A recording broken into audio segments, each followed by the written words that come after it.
오늘 하나님께서 주시는 성경 말씀은 예레미야 32장 16절부터 24절까지입니다. 예레미야 32장 16절부터 24절까지 구약 1103쪽에 있습니다. 내가 매매 증서를 네리야의 아들 바룩에게 넘겨준 뒤에 여호와께 기도하여 이르되 슬프도소이다 주 여호와여, 주께서 큰 능력과 표심팔로 천지를 지으셨사오니 주에게는 할 수 없는 일이 없으시니이다. 주는 은혜를 천만에게 베푸시며 아버지의 죄악을 그 후손의 품에 갚으시오니 크고 능력 있으신 하나님이시오 이름은 만군의 여호와시니이다. 주는 책략에 크시며 하시는 일에 능하시며 인류의 모든 길을 주목하시며 그의 길과 그의 행위의 열매대로 보응하시나이다. 주께서 애굽 땅에서 표적과 기사를 행하셨고 오늘까지도 이스라엘과 인류 가운데 그와 같이 행하사 주의 이름은 오늘과 같이 되게 하셨나이다. 주께서 표적과 기사와 강한 손과 표심팔과 큰 두려움으로 주의 백성 이스라엘을 애굽 땅에서 인도하여 내시고 그들에게 주시기로 그 조상들에게 맹세하신 바 젖과 꿀이 흐르는 땅을 그들에게 주셨으므로 그들이 들어가서 이를 차지하였거늘 주의 목소리를 순종하지 아니하며 주의 율법에서 행하지 아니하며 무릇 주께서 행하라 명령하신 일을 행하지 아니하였으므로 주께서 이 모든 재앙을 그들에게 내리셨나이다. 보옵소서, 이 성을 빼앗으려고 만든 참호가 이 성에 이르렀고 칼과 기근과 전염병으로 말미암아 이 성이 이를 치는 갈대아인의 손에 넘긴 바 되었으니 주의 말씀대로 되었음을 주께서 보시나이다. 아멘.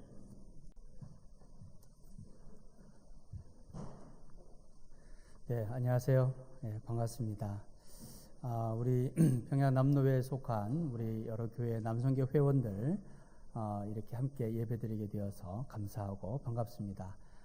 잘 오셨다는 말씀 드리고 특별히 또 우리 조중현 장로님 회장으로 취임하는 날 함께 또 예배드릴 수 있어서 더 뜻깊은 것 같습니다. 오늘 우리 읽어주신 말씀을 가지고 함께 좀 말씀을 나누도록 하겠습니다. 우리가 미국에 있었던 그 9.11 테러 사건을 우리가 잘 기억을 하고 있습니다. 알카에다의 그 부하들이 비행기를 4대를 납치를 해서 미국의 그 무역센터 빌딩, 쌍둥이 빌딩에 충돌하고 또 워싱턴에 있던 그 국방부 청사와 충돌했던 그 사건 우리가 생생하게 기억하죠. 특별히 그 쌍둥이 빌딩 국제무역센터의 세계무역센터에 비행기가 충돌하고 그 2개의 빌딩이 무너져 내리는 그 장면을 우리는 아마 잊을 수가 없을 겁니다. 그리고 이제 그 땅이 이제 그곳이 다 정리가 되고 그곳에 이름을 붙였는데 그라운드 제로라는 이름을 붙였습니다.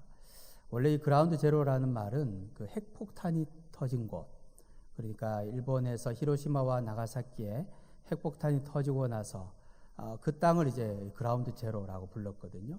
그냥 엄청난 폭발, 엄청난 피해가 있는 곳을 그라운드 제로라고 이야기를 하게 되었습니다. 우리도 살다 보면 때로는 정말 그라운드 제로와 같은 그러한 삶의 위치에 서 있을 때가 종종 있습니다. 이건 우리가 원하든 원하지 않든 내가 어떤 일을 잘했건 잘못했건 그것과 상관없이 그러한 자리에 설 때가 있는 거죠. 그때는 정말 우리가 힘이 듭니다. 절망의 상태가 됩니다. 누구의 손길도 도움도 얻을 수 없는 그러한 상황. 이러한 상황에서 우리는 절망을 합니다. 이제 끝났구나. 모든 것이 다 절망이구나. 이제 그렇게 우리가 생각을 하죠. 그런데 그 생각은 항상 우리의 생각이라는 거죠. 하나님은 그렇게 생각하신 적이 없으시다라는 겁니다. 단지 내가 견디기 힘들어서 그렇게 생각할 뿐인 것입니다. 고린도전서 10장 13절 말씀을 보면 사람이 감당할 시험 밖에는 너희가 당한 것이 없나니 오직 하나님은 미쁘사 너희가 다 감당하지 못할 시험 당함을 허락하지 아니하시고 시험 당할 즈음에 또한 피할 길을 내사 너희로 능히 감당하게 하시느니라. 나는 도저히 감당할 수 없고 도저히 해결할 수 없는 그러한 어려움이고 시험이지만 하나님 입장에서는 전혀 그렇지 않고 오히려 하나님께서는 우리에게 힘을 주시고 능력을 주시고 길도 허락해 주셔서 피하게도 하시고 감당하게끔 하신다는 사실입니다.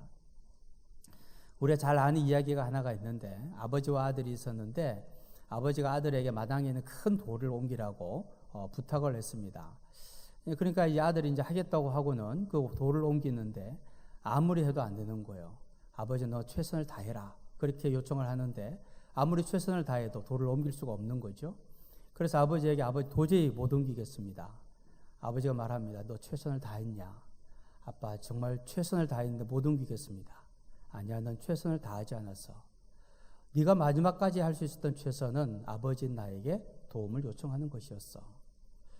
여러분, 우리가 힘들고 어려운 상황들 속에 있지만 항상 소망이 있습니다. 왜 우리에게 소망이 있는가? 그 이유는 바로 우리에게 하나님이 계시기 때문이라는 사실입니다. 하나님이 계시다는 그 사실만으로도 우리는 새로운 소망을 가질 수 있는 거죠. 예레미야가 활동하던 그 당시, 특별히 예레미야가 마지막에 활동하던 그 시대의 상황들은 보면 거의 절망적인 상황이었습니다. 남유다는 죄악에 완전히 물들어 있었고 그 죄악을 회개하기는커녕 오히려 더 죄는 심해지고 하나님께서는 결국은 이 남유다를 멸망시키겠다 결정하시고 바벨론을 보내신 그러한 상황이었습니다. 그래서 예레미야가 선포한 그 메시지는 바벨론에게 항복하라라는 것이었죠. 바벨론에게 항복해야만 산다는 것은 이스라엘 민족의 입장에서 들으면 이건 매국노나하는 이야기입니다. 어떻게 항복하란 말인가? 그런데 예레미야는 끝까지 항복하라. 이것이 하나님이 우리에게 주시는 음성이다라고 선포를 했습니다. 그 당시에 왕이 시드기야 왕이었는데 시드기야 왕은 예레미야를 미워했습니다. 당연하지 않겠습니까? 이 나라 망한다. 우리는 항복해야 산다. 그렇게 말을 하는데 어떤 왕이 그 선지자를 좋아하겠습니까? 결국 이 시드기야 왕이 예레미야를 붙잡아다가 옥에 가두게 됩니다. 옥에 갇힌 예레미야는 절망하는 거죠. 이제는 하나님의 말씀을 제대로 선포할 수도 없는 그런 상황이 되고 말았습니다. 그런데 옥에 갇힌 예레미야에게 하나님께서 한 가지 명령을 주셨는데 그 명령이 뭔가 하면 자신에게 사촌이 있는데 그 사촌 하나멜이라는 사람이 있는데 그 사람의 밭을 사라는 겁니다. 지금 옥에 갇혔고 나라는 곧 망하게 생겼는데 하나님께서는 사촌에게 가서 정당하게 대가를 주고 그 밭을 사라라고 명령을 하셨다는 겁니다. 물론 예레미야는 하나님으로부터 이 민족이 바벨론의 포로로 끌려가겠지만 70년 후에 다시 돌아올 것이다. 그 말씀도 들었습니다. 그러나 70년 후면 자기가 없는 시간인 거죠. 그리고 70년 후에 또 어떤 상황이 벌어질지 알지 못하는 그런 시간이었습니다. 그런데 하나님께서 예레미야에게 밭을 사라는 명령을 주셨던 겁니다. 예레미야는 그 상황 속에서도 하나님의 말씀에 순종을 해서 이 하나멜의 밭을 사게 됩니다. 왜 하나님께서는 이 절망의 상황에서 밭을 사라고 하셨을까 하는 거죠. 여기에는 굉장히 상징적인 의미가 있는데 분명 이 남유다는 멸망할 것이다. 그러나 너희들은 다시 돌아올 것이고 다시 돌아왔을 때는 이 땅을 정상적인 가격에 팔 수 있는 그러한 시대가 올 것이다 라는 의미입니다.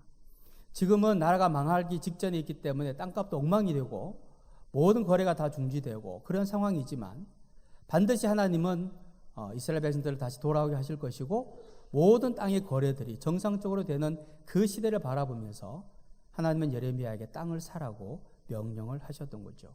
다시 말하면 아무런 소망이 없는 그 상황이었지만 그러나 하나님은 예레미야에게 소망을 심어주고 계셨던 겁니다. 예레미야는 자신의 판단이 아니라 하나님의 약속을 믿고 소망을 가지고 기도하게 됩니다. 바로 그 기도의 내용이 오늘 우리가 읽은 말씀입니다. 여기에 보면 이 절망 속에서도 소망을 가질 수 있는 이유들이 몇 가지가 설명이 되어 있습니다. 그 몇 가지 좀 살펴보려고 하는데요. 첫 번째는요. 모든 일이 하나님 손 안에 있음이 우리의 소망이라는 겁니다. 예레미야 32장 17절입니다. 슬프도소이다 주 여호와여 주께서 큰 능과 드신 팔로 천지를 지으셨사오니 주에게는 능치 못할 일이 없으시니이다. 하나님에게는 능치 못할 일이 없으신 줄 믿습니다. 여러분 이게 우리의 소망인 겁니다. 하나님은 천지를 만드신 하나님이시기 때문에 하나님은 어떠한 일도 다 하실 수 있는 나의 하나님이라는 사실을 믿는 것, 이게 믿음이고 이게 우리의 소망이 되는 거죠. 아브라함은 75세에 자기가 살던 그 고향 땅을 떠납니다. 본토 친척 아비 집을 떠나라는 하나님의 음성에 순종을 하죠. 여러분, 그게 순종할 수 있는 시기가 아니고 순종할 수 있는 내용이 아닙니다.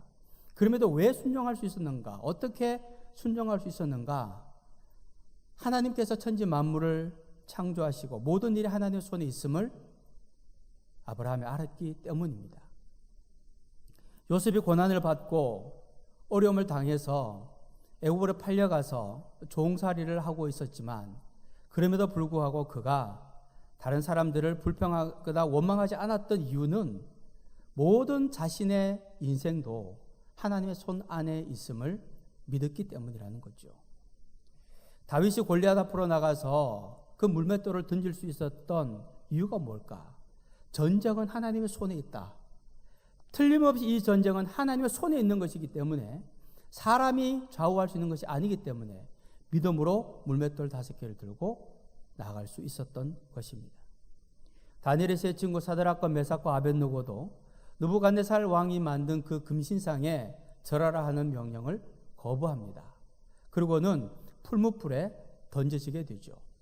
그 이 세 사람을, 세 친구를 풀무불에 던지는 그 사람이 불에 타 죽을 정도로 너무나도 뜨거운 불이었습니다. 그러나 그들은 흔들리지 않았습니다. 풀무불에 던져졌고 결국 그들은 살게 되었는데, 그들은 풀무불에 들어가서도 하나님이 살려주실 것을 알았기 때문에 그렇게 금신상에게 절하지 않은 것이 아니었다는 겁니다. 그 일은 하나님께 있는 거죠. 자기에게 있는 것이 아닙니다. 내가 죽고 사는 것은 하나님께 있고 하나님의 손 안에 있는 것을 알았기 때문에 어떤 상황에서든지 절망하지 않고 꿋꿋하게 믿음을 지켜내었던 거죠. 우리도 아브라함처럼 전에 걸어보지 못한 두려운 길을 가야 할 때가 있습니다. 요셉처럼 억울한 일을 당할 때도 있습니다. 다윗처럼 도저히 상대가 되지 않는 적과 맞서 싸워야 할 때도 분명히 있습니다. 다니엘의 세 친구처럼 때로는 믿음 때문에 죽음의 문턱에 이르는 순간들도 있습니다. 그러나 분명한 사실 하나는 어떠한 순간에 내가 있어도 나는 하나님의 손 안에 있다는 사실입니다. 남유다가 멸망하는 상황 속에 있었지만 그럼에도 불구하고 예레미야가 소망을 가질 수 있었던 가장 중요한 이유는 그럼에도 불구하고 남유다는 하나님의 손 안에 있다는 그 확신 때문에 예레미야는 소망을 가질 수 있었던 거죠. 두 번째는요, 하나님은 자비로우신 분이라는 것이 우리의 소망이라는 겁니다. 20절에서 22절입니다. 주께서 애굽 땅에서 표적과 기사를 행하셨고 오늘까지도 이스라엘과 인류 가운데 그와 같이 행하사 주의 이름을 오늘과 같이 되게 하셨나이다. 주께서 표적과 기사와 강한 손과 펴신팔과 큰 두려움으로 주의 백성 이스라엘을 애굽 땅에서 인도하여 내시고 그들에게 주기로 그 조상들에게 맹세하신 바 젖과 꿀이 흐르는 땅을 그들에게 주셨으므로 이스라엘 백성들이 애굽을 탈출하고 가나안 땅에 들어가게 된 것을 설명하고 있는 말씀입니다. 그 당시에 애굽 땅에서 노예로 살던 사람들이 그 애굽의 막강한 군사들을 무찌르고 탈출할 수 있다는 것은 전혀 불가능한 일이었습니다. 할 수 없는 일이었습니다. 그런데 어떻게 이 일이 가능하게 되었는가? 이유는 딱 하나죠. 하나님이 이스라엘 백성을 사랑하셨기 때문입니다. 이스라엘 백성들을 사랑하셨기 때문에 하나님은 자비로우신 분이셔서 그들과 맺은 그 약속을 잊지 아니하시고 사랑하시되 끝까지 사랑해 주셨기 때문에 이스라엘 백성들이 그 애굽 땅에서 탈출해 낼 수 있었던 겁니다. 세상이 불가능하다고 하는 많은 일을 하나님은 하실 능력이 있으신 분입니다.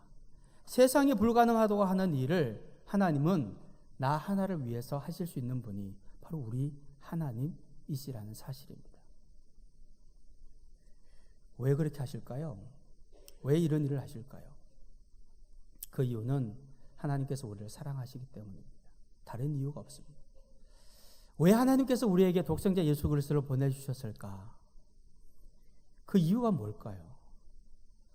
하나님의 아들을 우리에게 보내주셔서 인류의 모든 죄를 그 한 분에게 다 쏟아부었고 그 인류의 모든 죄를 혼자서 짊어지시고 십자가에 달려서 죽으시죠. 그냥 죽는 게 아닙니다. 예수님 한 분에게 인류의 모든 사람들에게 부어져야 할 하나님의 진노가 예수라는 한 분에게 다 쏟아 부어지게 된 거죠. 여러분, 이거는 우리가 상상할 수 있는 고통, 상상할 수 있는 어려움이 아닙니다. 그냥 십자가에 달려서 너무나도 아프게 죽으셨다, 이런 말로 표현할 수 있는 고통이 아니라는 겁니다. 모든 인류에게 부어지는 하나님의 진노가 예수 그리스도 한 분에게 부어졌으니 그 고통이 얼마나 크겠습니까? 그건 말로 표현할 수가 없는 거죠. 근데 왜 예수님이 그렇게 하셨나? 그 이유가 뭔가? 그 이유는 그냥 하나입니다. 하나님이 우리를 사랑하셨기 때문에. 다른 이유가 없다는 겁니다.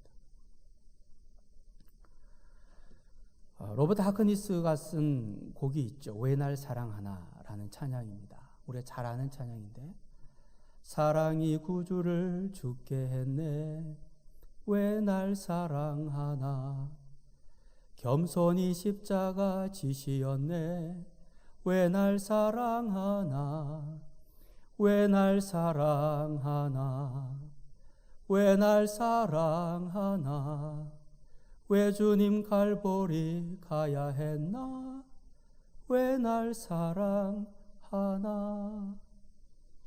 여러분, 이 작곡가도요, 하나님이 나를 사랑하시는 건 알겠어요. 그런데 왜 날 사랑하는지는 답을 못합니다. 여러분, 주님이 우리를 사랑하시는 데는 이유가 없죠. 이유를 넘어서 있습니다. 아무런 이유 없는데 우리를 사랑하십니다. 왜 날 사랑할까요? 모릅니다. 제가 아무리 연구를 해도 저도 모르겠고, 어떤 신학자도 하나님이 왜 우리를 사랑하시는지 밝히는 사람은 아무도 없습니다. 그냥 우리를 사랑하십니다. 하나님이 나를 사랑하신다는 것이 소망입니다. 어떤 상황에 있어도 하나님의 나를 포기하지 아니하시고, 우리 주님께서 제자들을 사랑하시되 끝까지 사랑하신 것처럼 하나님의 나를 사랑하시되 끝까지 사랑하신다는 그 사실이 우리에게는 소망이라는 겁니다. 세 번째는 하나님은 징계하시는 분이라는 것이 우리에게는 소망이라는 겁니다. 23절 24절입니다. 그들이 들어가서 이를 차지하였거늘 주의 목소리를 순종하지 아니하며 주의 율법에서 행하지 아니하며 무려 주께서 행하라 명령하신 일을 행하지 아니하였으므로 주께서 이 모든 재앙을 그들에게 내리셨나이다. 보옵소서, 이 성을 빼앗으려고 만든 참호가 이 성에 이르렀고 칼과 기근과 전염병으로 말미암아 이 성이 이를 치는 갈대아인의 손에 넘긴 바 되었으니 주의 말씀대로 되었음을 주께서 보시나이다. 결국 이스라엘 백성들은 하나님의 율법에 순종하지 않고 반역하고 우상 숭배하고 거역하였기 때문에 하나님이 결국 그들을 징계하시게 되었고 남유다가 멸망하게 될 것이다. 그 이야기를 하고 있는 겁니다. 징계를 받는 것은 슬픈 일입니다. 괴로운 일입니다.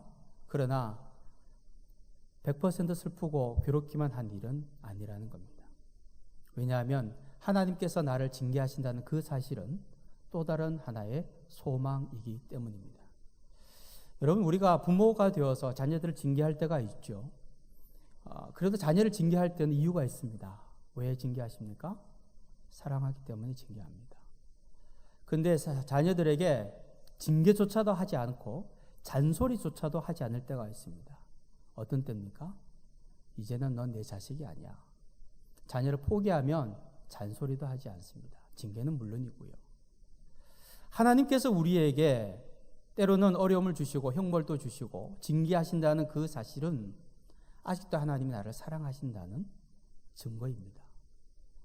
여러분, 성경에 나오는 형벌 가운데 가장 무서운 형벌이 있는데 그게 뭔지 아십니까? 로마서에 나오는 유기의 형벌입니다.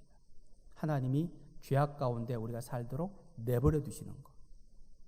여러분, 하나님이 우리가 죄악 가운데 사는데도 관심을 안 가지시고 죄를 마음껏 짓도록 내버려 두시는 것은 가장 큰 형벌이라는 겁니다. 그래도 내가 죄악 속에 있을 때 하나님이 오셔서 너 이러면 안 되라고 하시면서 나를 징계하신다면 여전히 하나님이 나를 사랑하신다는 증거이고 그것은 우리에게 소망이 된다는 사실입니다. 오늘날 우리가 살아가는 이 시대는 여러 가지 힘들고 어려운 일들이 많은 시대입니다. 오늘 특별히 우리 평양남노회가 남성교회가 연합해서 함께 모여서 예배를 드리고 있고 오늘도 이렇게 우리 조중현 장로님께서 회장으로 또 선임이 되셔서 또 앞으로 우리 남성교회를 이끌어 가시게 되었습니다. 한국 교회 소망이 있는가라는 질문을 우리가 참 많이 하죠. 굉장히 힘들고 어려운 한국 교회 현실을 우리가 맞이하고 있습니다. 사회적으로는 교회가 시대 정신을 이끌어가지 못하고 오히려 어려움을 당하고 손가락질 당하고 비난의 대상이 되어 있습니다. 교회는 성장을 멈추었고 이제는 점점 오히려 감소하는 추세로 들어가고 있습니다. 이러한 상황 속에 우리가 서 있는데 과연 한국교회에 소망이 있는가? 우리 평양남노회에 소망이 있는가? 우리 평양남노회 남성교회에 소망이 있는가? 우리 이 질문 던질 수밖에 없습니다. 그러나 우리는 분명히 답할 수 있습니다. 소망이 있습니다. 왜냐하면 소망은 우리가 가지는 것이 아니라 하늘로부터 오는 것이기 때문입니다. 소망은 하나님께서 우리에게 주시는 거예요. 하나님이 우리에게 주시는 소망, 하나님이 살아계시는 한 하나님이 우리에게 주시는 소망도 끝나지 않을 것이라는 사실입니다. 하나님이 여전히 살아계시고 우리를 사랑하고 계시고 때로는 우리 한국교회를 징계하시지만 그럼에도 징계하시는 이유는 우리를 사랑하시기 때문입니다. 세상이 기대하지 못하는 것을 기대하라는 것은 명령입니다. 다시 말하면 우리가 소망을 가지는 것은 하나님의 명령이라는 사실이죠. 소망은 명령입니다. 우리는 무조건 소망을 가져야 됩니다. 그것이 우리가 해야 되는 마땅한 일이라는 사실입니다. 우리가 기도할 때에 모든 세상 사람들이 다 얻을 수 있는 것, 노력만 하면 얻을 수 있는 것, 그걸 갖고 기도해서 얻으면 여러분 그것은 하나님의 역사라고 볼 수 없습니다. 증거가 없잖아요. 하나님의 역사라는 증거가. 왜냐하면 믿지 않는 사람들도 다 그거 이루었는데 우리는 기도해서 이루었다. 믿지 않는 사람들이 우리는 그냥 했다. 기도도 안 해도 되더라. 여러분 그러면 하나님이 살아계시다는 증거가 될 수가 없는 거예요. 우리가 생각하기에 안 되고 우리가 생각하기에 불가능하고 더 이상은 소망이 없다고 생각되는 그러한 상황이지만 하나님이 살아계심을 우리가 믿기에 하나님이 소망 자체가 되어주시기 때문에 하나님을 의지하고 믿음으로 달려가 모든 사람들이 다 안 된다고 말을 하고 불가능하다고 이야기할 때에 그 일이 하나님의 은혜 가운데 이루어질 때 마침내 그 사건을 통하여서 하나님의 살아계심이 증명되어지는 것 아니겠습니까? 저는 우리가 우리의 마음속에 늘 그 소망을 간직하기를 축복합니다. 어떠한 상황에서도 우리가 소망을 잃어버리지 말고 하나님을 바라봅시다. 하나님이 살아계시는 한, 하나님이 우리에게 소망을 주시는 분인 한 우리에게는 언제나 소망이 있습니다. 우리 남성교회도 용기를 내시고 힘을 내셨으면 좋겠어요. 과연 우리가 어떻게 일을 할 수 있을까? 이 힘들고 어려운 한국교회 상황에서 우리가 무엇을 할 수 있을까? 하나님이 살아계십니다. 하나님이 소망이시고 그 소망이 하나님께서 우리의 가슴에 소망을 심으실 것이고 그 소망을 가지고 믿음으로 달려나갈 때 하나님이 주신 소망이기 때문에 하나님께서 친히 이루어 주실 것입니다. 우리의 소망 되신 하나님을 영원히 사랑하고 하나님이 주신 소망으로 믿음으로 승리할 수 있기를 주님의 이름으로 축원합니다.